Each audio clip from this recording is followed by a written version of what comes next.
everyone, and welcome to The Explainer. Today, we're going to get into something I think we've all felt. It's this concept from A Course in Miracles that really tackles a universal question. Why is it that even when we get the thing we want, we still feel kind of empty or unfulfilled? Let's dive in. I mean, you know exactly what I'm talking about, right? You get that new car, you land that big promotion, maybe it's even an exciting new relationship.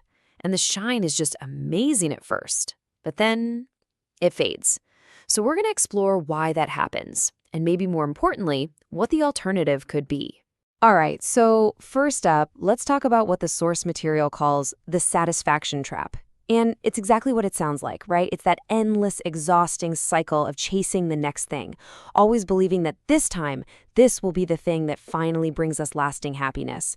In this quote, this really just hits the nail on the head. It says seeking fulfillment in the material world is futile. I mean, wow. According to Lesson 272, which is where we're pulling this from today, the root of the problem is just that simple. We are looking for satisfaction in a place where it just doesn't exist. So if the material world is futile, what do we call all those things we're chasing? Well, the source material has a very specific word for them: illusions. So what on earth does that actually mean? Right, so when we say illusion here, we're not talking about some kind of magic trick or a mirage in the desert. It's anything, literally anything, in the external world that promises you lasting happiness. But because it's temporary by its very nature, it can only ever deliver a quick hit of pleasure. You can think of it as a shiny distraction from a deeper, more permanent source of joy that's waiting inside. And the source gives us some really common examples that I'm sure we can all recognize. You've got the obvious one, material possessions, right? The new gadget, the fancy clothes. We all know how fast that novelty wears off. Then it talks about relationships, specifically relationships that are built not on genuine love, but on dependence or just superficial attraction. And finally, achievements and status. You know, the things that give you that temporary high, that ego boost, but rarely lead to that deep, quiet inner peace. And this really brings us to the central conflict, the big showdown, if you will. The source material draws this incredibly clear line in the sand. On one side, you have the temporary pleasure you get from these illusions, and on the other, you have this much deeper, way more stable state that it calls lasting joy. Now check out this comparison, because this is where it gets really interesting. Look at the world of illusions. It's all about temporary pleasure, it's external, it's fleeting, and ultimately, it's kind of empty. But then you look at the world of spiritual truth. That's where you find lasting joy. It's internal, it's described as eternal, and it's deeply, truly fulfilling. It's almost like choosing between two completely different operating systems for your own happiness. You know, let's just circle back to that achievements point for a second, because that one can be tough. It's such a powerful example because, let's be honest, we're all taught from day one that success is the path to happiness. But what this lesson is suggesting is that, yeah, it brings a sense of accomplishment, for sure, but that feeling is temporary. It's not the same thing as genuine, lasting contentment. Okay, so if chasing all these illusions is just a big trap, what's the alternative? I mean, where are we supposed to find this lasting joy then? Well, the source proposes a really radical shift in focus. It's about stopping the search outside and starting to look within. And honestly, this is the big one. This is the game changer. The solution isn't to just find a better, shinier illusion to chase. No, it's to realize that, according to this teaching, fulfillment isn't something you go out and get. It's something you already have. It's part of your core spiritual identity. The idea is you are, right now, already complete. And getting your head around that idea, that's presented as the absolute key to escaping that satisfaction trap for good. It's the foundation for any real spiritual growth. It's all about moving from that mindset of, I need something, to a mindset of, I am already whole. Okay, I know what you might be thinking.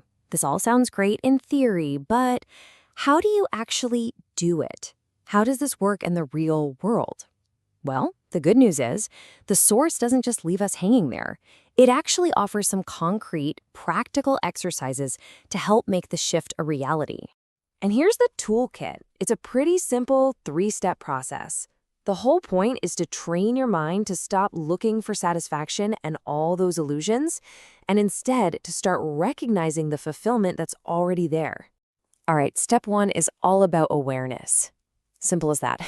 It suggests taking some time, maybe even journaling, about the times you chased something external, and really being honest about how it made you feel. Did it make you anxious? Stressed? Were you ultimately kind of let down? When you do this, you start to see the pattern for yourself. You're basically building your own case against the illusions. Step 2 is all about letting go, about release, and it uses this really cool visualization technique. The idea is to picture each illusion, that job, that car, whatever it is, as a cloud just passing by. It dissipates in the light of your true self. By doing this, you start to mentally detach from those things. You reinforce the idea that you are the big, permanent, unchanging sky, and those goals are just temporary clouds. And finally, step 3 is all about reinforcement. This is where you use an affirmation, like this one pulled directly from the source: I am complete and fulfilled in the love of God.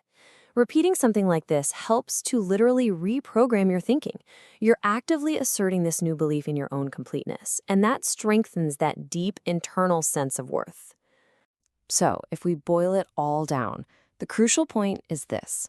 The whole journey we've been talking about is about one fundamental pivot. It's about making a conscious choice to move your attention away from that frantic, endless search for stuff out there and turning it inward, toward the calm, quiet realization of the peace that's already in here. And that really leaves us with a powerful question the source material wants us to reflect on. This isn't just a summary, it's a direct invitation to apply all this to your own life. So, in what ways can you shift your focus from seeking satisfaction in illusions to embracing the eternal truths of your spiritual identity? What illusions are you chasing right now? And how could you start to look for joy within instead? It's a fascinating and, a challenging idea to sit with. Thanks so much for joining me.